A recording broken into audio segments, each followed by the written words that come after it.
په خپل وجود کې خپل تعریف دی، خو د هغه په صحیح مقام د ودرېدو او په صحیح غزار ورکولو اندازه تاسو د دې نه ولګوئ چې په دې ملک کې سابقه وزیر اعظم صاحب چې دغه 77 سال عمر دی او ځان ته ځوان وایي او دې ځوان ته کنځل کوي، نو د دې نه تاسو اندازه وکئ چې دغه ځوان د دغې دواړو باباګانو په لار روان دی. زه ایمل ولی خان صاحب له بلنه ورکوم چې هغه راشي او خپل سیټ سنبال کړي.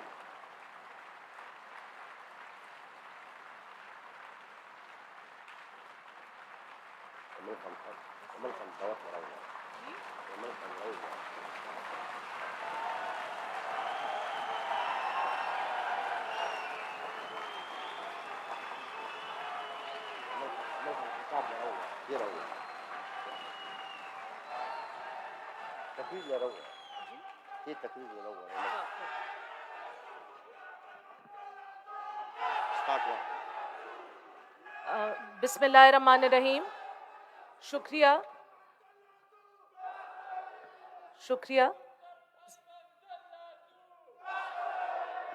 سب سے پہلے اس تیسری اور آخری نشست میں ہم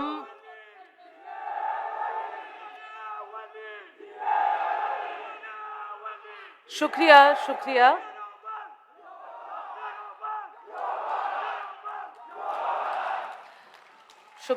ہم سب سے پہلے اس تیسری اور آخری نشست میں اپنے ہر دل عزیز نوجوان قائد اور اپنے صوبائی صدر ایمل ولی خان صاحب کو دعوت دیں گے کہ وہ آئیں اور اس سٹیج پہ اور آپ سامنے بیٹھے ہوئے معزز مہمان گرامی سے اپنے خیالات کا اظہار کریں. ایمل ولی خان صاحب.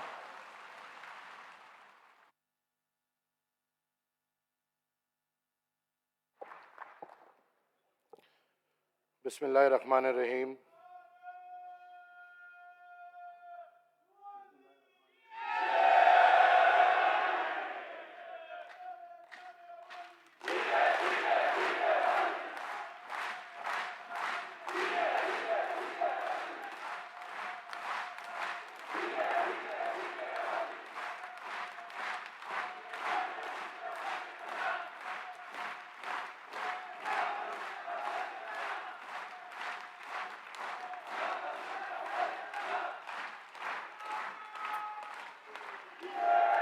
مہربانی رونو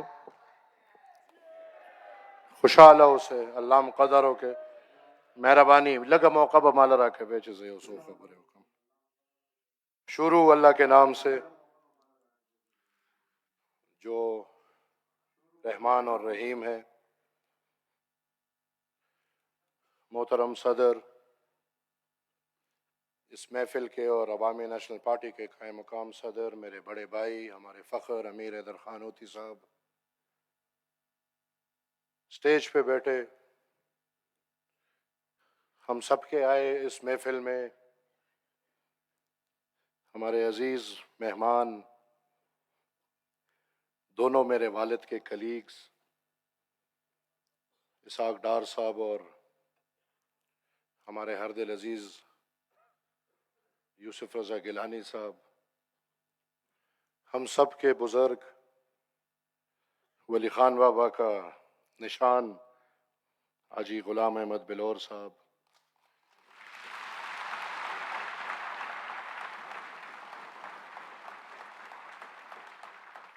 اور آج اس محفل میں موجود میرے بزرگوں، میرے بھائیوں، میرے بہنوں،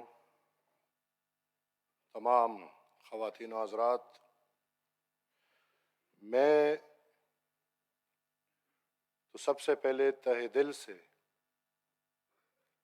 شکریہ ادا کرنا چاہوں گا اپنے تمام مہمانان کریم کا جو آج تینوں سیشنز میں آئے ہیں یا جو کل ہماری دعوت پہ ہمارے پاس تشریف لے کر آئے ہیں، ان کا مشکور ہوں، اور جو نہیں آئے ہیں اور انہوں نے معذرت کی ہے تو ان کا بھی مشکور ہوں. حقیقی بات ہے کہ میرے لیے آج بہت تاریخی مقام ہے اور ایسے مقامات پہ بات کرنا آسان نہیں ہوتا.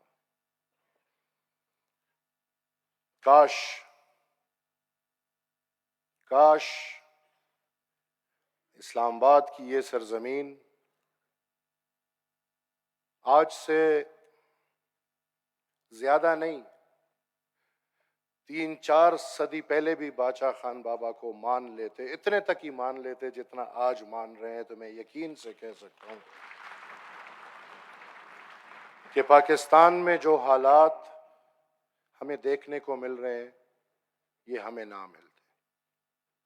لیکن پھر بھی خدا کا مشکور ہوں جنہوں نے مجھے یہ موقع دیا کہ میں اپنے ان اکابرین کو یاد کرنے کے لیے اسلام آباد میں محفل سجاؤں اور اس میں ہمارے بڑے عزت دار، بڑے باوقار پاکستان کے ہر صوبے سے ہمارے مہمان حاضری کریں اور باچا خان بابا اور ولی خان بابا کو خراج عقیدت پیش کریں. میں آپ کا زیادہ وقت نہیں لوں گا، سیدھا ٹاپک پہ جاؤں گا. باچا خان، ولی خان اور 21ویں صدی. میرا پہلا نقطہ باچا خان بابا کو سوچتے ہوئے ہر صدی کے لیے جو باچا خان بابا نے بات کی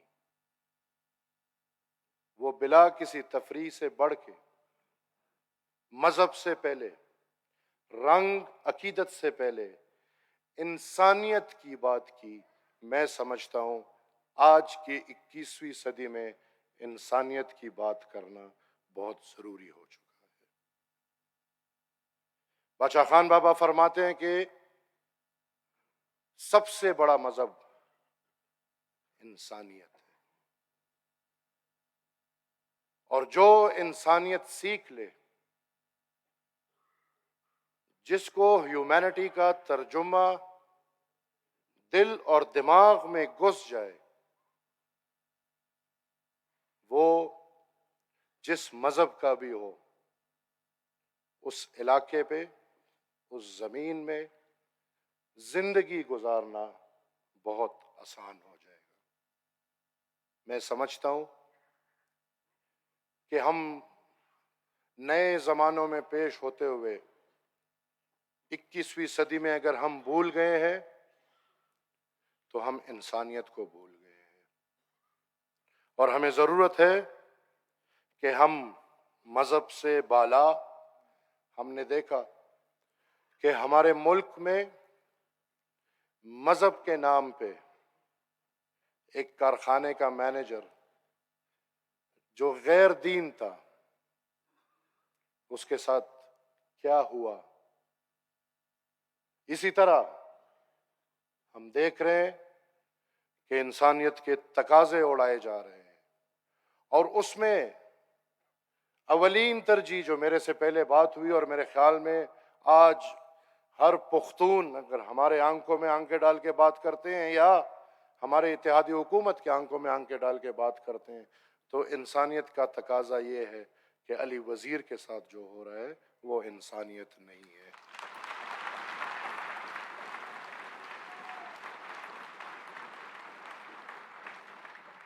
باچا خان بابا نے بات کی عدم تشدد کی.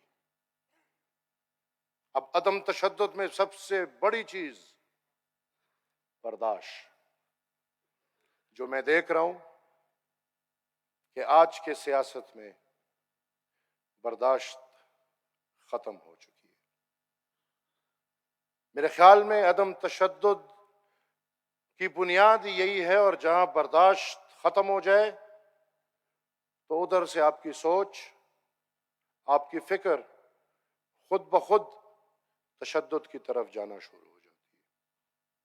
یہی وجہ ہے کہ ہمیں اپنے اکابرین نے مثال جو دیا ہے عدم تشدد کا، تو باچا خان بابا کا یہ تاریخی مثال ہے کہ اگر آپ کے منہ پہ کوئی ایک تھپڑ مارے، آپ برداشت کرو، آپ دوسرا منہ بھی سامنے کرو، کہ بھلے اس منہ پہ بھی مجھے تھپڑ مارو، لیکن میں اپنی بات سے، اپنے حق سے پیچھے ہٹنے والا نہیں ہوں۔ اور آج ایک دفعہ پھر جہاں پختونوں کو اٹھا کے پختونوں سے پختونوں کو مروایا جا رہا ہے، جہاں ایک سوچ، ایک فکر، اور میں یہ واضح کروں گا کہ جہاں پہ جنگی اقتصاد ہو، اور ان حالات میں آج میرے قوم کے کچھ لوگوں کو استعمال کیا جا رہا ہے، پیسوں کے ذریعے، طاقت کے لالچ کے ذریعے، ان کے ہاتھ میں جدید اسلحہ پکڑا کے اور اس اسلحوں کو کندھا بھی پختون کا دیا جا رہا ہے، اور اس اسلحے سے حملہ بھی پختون پہ ہو رہا ہے۔ ان حالات میں ہمیں بہت فکر ہے، کیونکہ تشدد کی بازار میں ہمیشہ عدم تشدد کے نام لینے والوں کے لیے خطرہ ہوتا ہے، اور یہی وجہ ہے کہ یہ بازار جب دوبارہ گرم ہوا تو پھر عوامی نیشنل پارٹی سب سے پہلے نشانے پہ ہے۔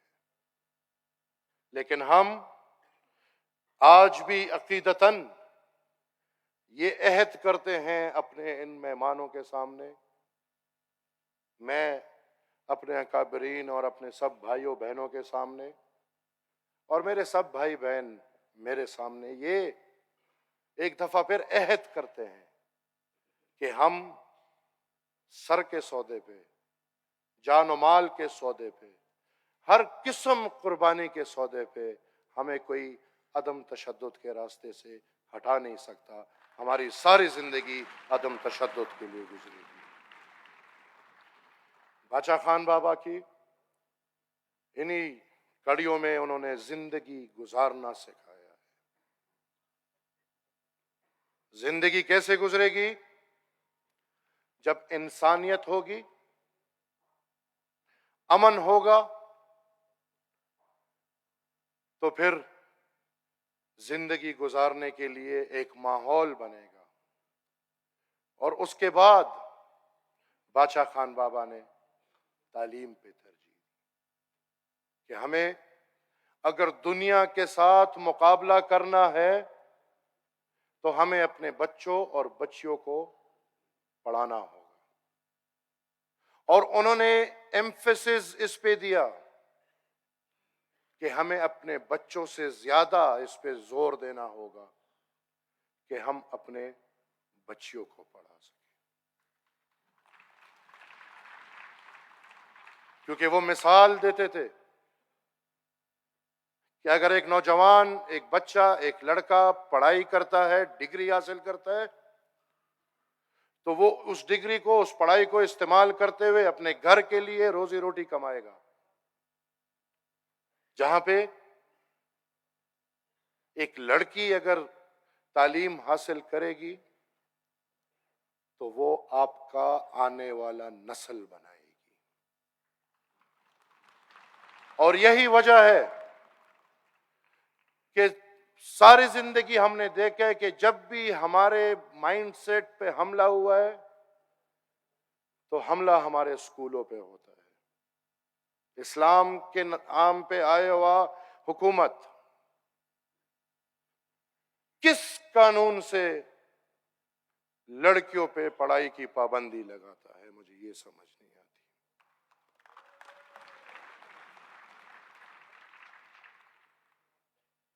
یہاں پہ ہمارے مذہب کا نام استعمال کر کے، اور استعمال بھی کون کرتا ہے؟ استعمال کہاں سے ہو رہا ہے؟ یہ کوئی اب چھپی ہوئی بات نہیں۔ بر صغیر میں اسلام کی سب سے زیادہ جو تشویش ہے وہ امریکہ کو ہوتی ہے۔ وہ کل میں نے دیکھا کہ یہ ڈالر کی قدر میں اس لیے بھی بڑھائی ہو رہی ہے کہ اس نے متعدد بار جہاد میں حصہ لیا ہے. ہمارا جہاد بدقسمتی سے ڈالر سے آتا ہے. ہمارا جہاد بدقسمتی سے امریکہ سے آتا ہے. اور آج یہ واضح ہے کہ افغانستان میں جو نظام ہے، افغانستان نے غلامی کی زنجیریں توڑی نہیں ہے، بلکہ کہ امریکہ کا ایک سیٹ اپ گیا ہے. وہ سیٹ اپ پھر بھی اچھا تھا. اس سیٹ اپ کو میں اس لیے اچھا کہوں گا کہ وہ امریکہ کے سپورٹ پہ تھا، پر ووٹ کے ذریعے آیا تھا. وہ سیٹ اپ وائنڈ اپ ہوا ہے، اور قطر میں امریکہ نے جس کو دفتر دیے ان کے غلام بن کے ان غلاموں کو سیدھا لا کے افغانستان پہ بٹھا کے ڈرامہ رچایا گیا ہے کہ افغانستان آزاد ہوا ہے. بلکہ میں افسوس سے کہتا ہوں کہ افغانستان آج بھی اسی امریکہ کا غلام ہے. بلکہ صرف افغانستان نہیں، افغانستان تو میرا ہمسایہ ہے. ذرا اپنے گھر کی طرف بھی آئیے اور اس گھر کی بھی وضاحت کریں تو بہتر ہوگا. جس طرح وہ گھر امریکہ کا غلام ہے، بدقسمتی سے میں کسی کے سپورٹ میں یا کسی کے اگینسٹ یہ بات نہیں کر رہا، بلکہ سن 70 سے لے کے ضیاء الحق کے دور سے لے کے آج تک پاکستان کا جو کرتا درتا فیصلہ ہے، یہ ہم مجبوری سے یا جو بھی ہو امریکہ کے مرضی سے کریں گے. ہمارا پاکستان آج امریکہ کا غلام ہے. ہمیں بدقسمتی سے رول آف لا بڑھایا گیا ہے، بولا جاتا ہے، لیکن پاکستان میں رول آف لا صرف کتاب میں ہے،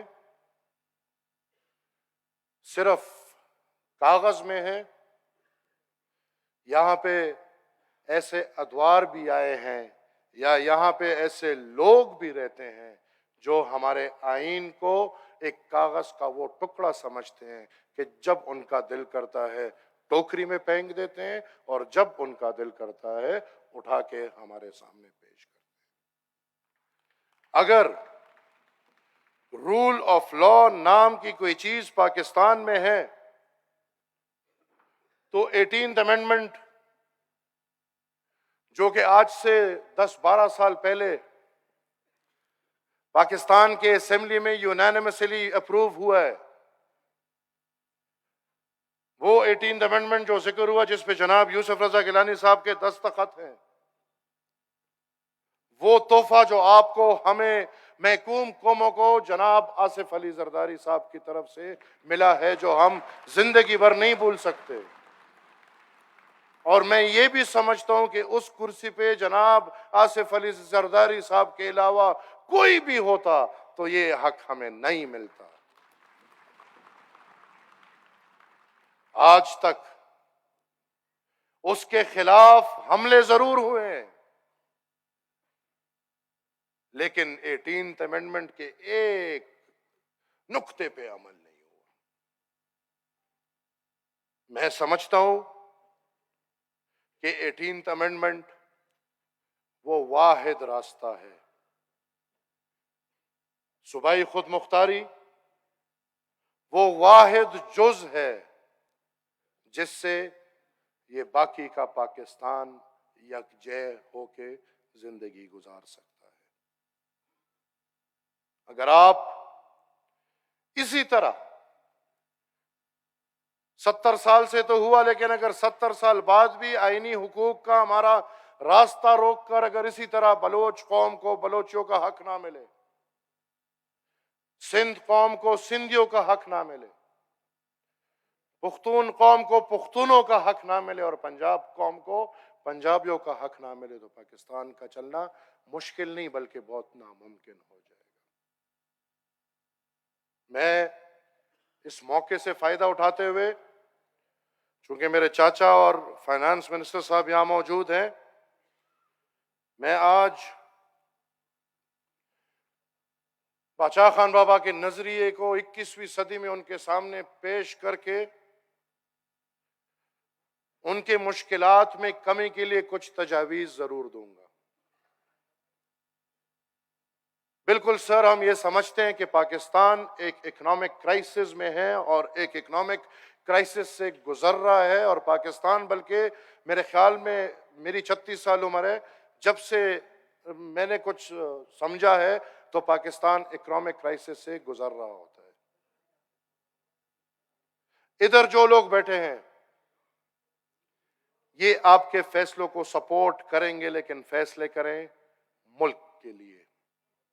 ہمارے ملک میں سب سے بڑا مسئلہ ترجیحات ہے۔ میرے خیال میں ہر گھر جتنا کماتا ہے اس گھر کو اسی کمائی میں گزارا کرنا ہوگا۔ اگر اس کمائی میں گزارا نہیں ہوتا تو وہ گھر چلنا ناممکن ہے۔ بدقسمتی سے پاکستان روز اول سے ایک اوور سائز آرمی آپ کو ملی ہے، اور یہ اوور سائز آرمی آپ کو کھائی جا رہی ہے۔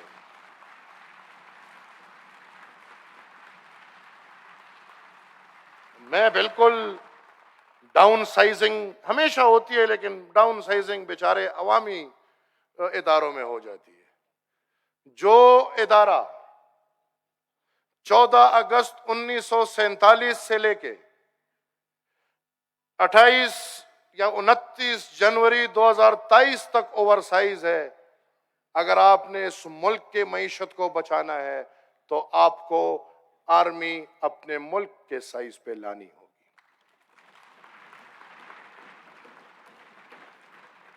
پھر بالکل میں یہ مانتا ہوں کہ جس ملک میں اپنی فوج نہیں ہوتی اس ملک میں دوسروں کی فوج ہوتی ہے، میں یہ مانتا ہوں، لیکن ہمیں ترجیحات بھی تو چاہیے ہوں گے۔ مجھے فوج چاہیے ملک میں اپنے حفاظت کے لیے، اپنے دفاع کے لیے، اپنی دفاع کے لیے، جو مجھے دکھ نہیں رہی۔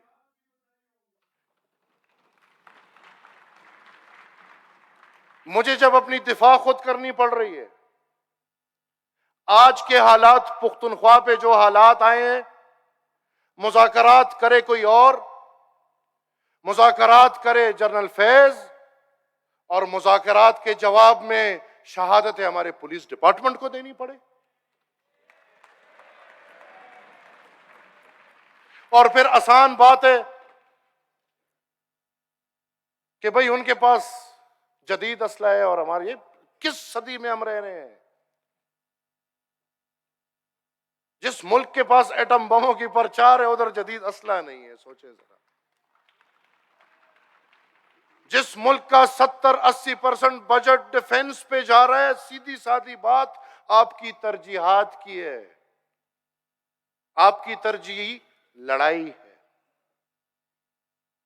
جو بدقسمتی سے آج تک ہم ایک بھی نہ جیت سکے۔ اس ملک کی ترجیح قلم نہیں ہے، بلکہ اس ملک کی ترجیح آج بھی بندوق ہے۔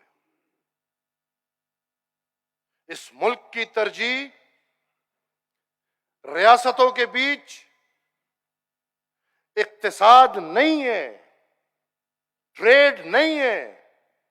ہمارا افغانستان کے ساتھ دیکھیں، ہمارا ایران کے ساتھ دیکھیں، ہمارا چین کے ساتھ دیکھیں، ہمارا ہندوستان کے ساتھ دیکھیں۔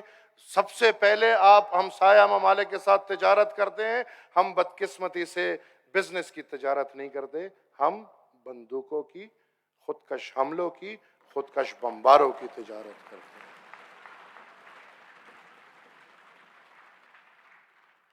تو میرے خیال میں ہمیں ترجیحات، اور ترجیحات میں پھر ہمیں جو شاہانہ طرز زندگی انگریز سے ملا ہوا ہے،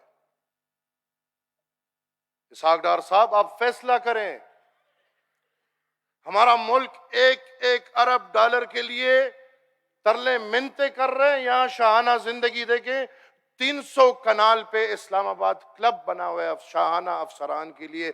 کیا ضرورت ہے اس کی؟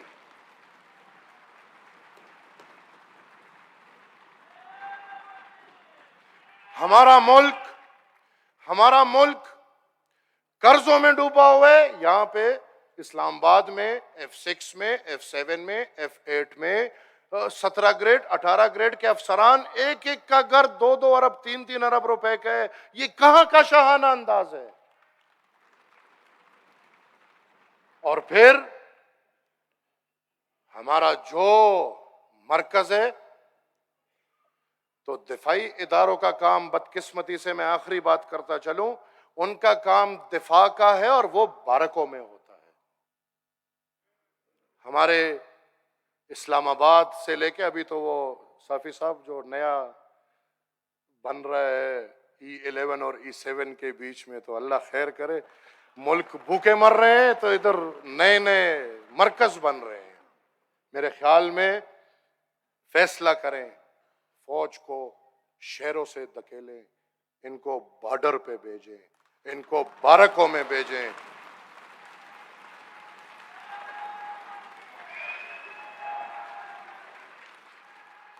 ہم کسی کے خلاف نہیں, ہم کسی کے خلاف نہیں, ہم کسی کے خلاف نہیں.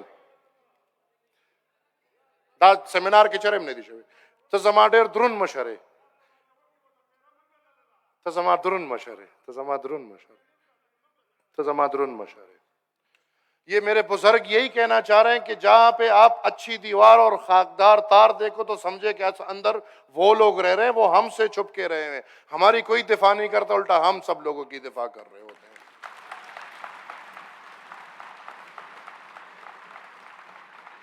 اور میں آخر میں یہ کہ بالکل اس ملک کو اس نہج تک پہنچانے میں سب نے اپنا کردار ادا کیا. اگر میں ایک ادارے پہ ہاتھ اٹھاؤں تو یہ میں میرے خیال میں بدنیت ہی کر رہا ہوں. اس ملک کو ٹھیک کرنا ہے تو ہر ادارے کو اپنے کام تک آنا ہوگا.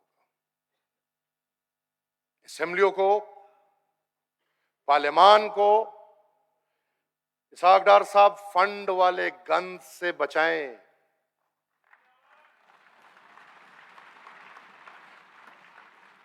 پارلیمان کو مکمل طور آئین ساز باڈی رہنے دے اور وہی بنائے. تو جب پارلیمان نہر پل, ایک نہر پل سڑک کے بجائے جب وہ آئین پہ توجہ دے گا تو میں یقین سے کہہ سکتا ہوں کہ پاکستان ایک اچھی طرف جائے گا.